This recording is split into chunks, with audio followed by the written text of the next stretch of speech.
presented by DNS Entertainment। प्रेम से बोला छठी मैया की।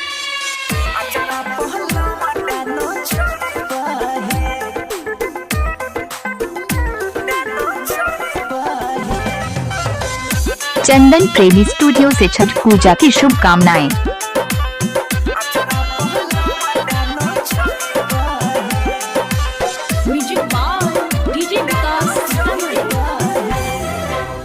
गोहगी में होतई जहिया सोना ला नमा है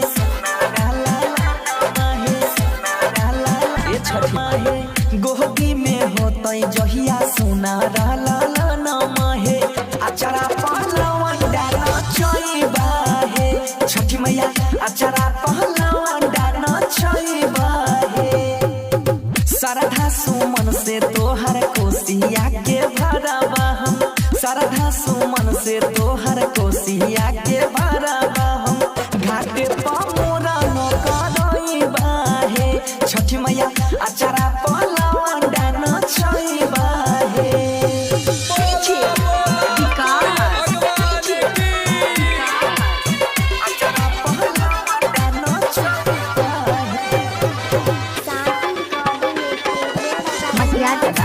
सीतामढ़ी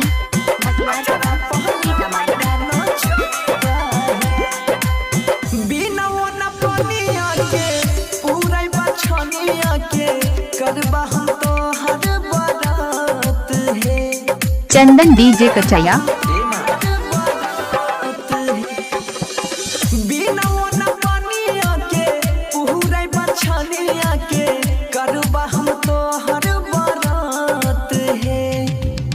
बाझिन नाम मिटाई दा मोरी मोइया है बाझिन के नाम मिटाई दा मोरी मोइया है घाटे पमोरा न करईबा है छठी मैया अचारा पहलवन डाना चईबा है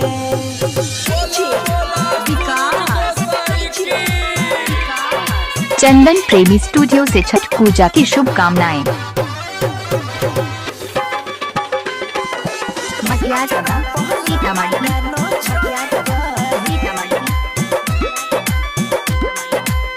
महिमा महान तोहर जन जग सारी करै छिया हम विश्वास है करै छिया हम विश्वास है महिमा महान तोहर जन जग सारी करै छिया हम विश्वास है राइटर सोनू से पाचारा लिखइबा हम राइटर सोनू से पाचारा लिखइबा हम बनसी से गीतिया गबइबा है छठी माई अचारा पहलवन डाना चईबा है छठी माई घाटे पमोरा न करईबा है।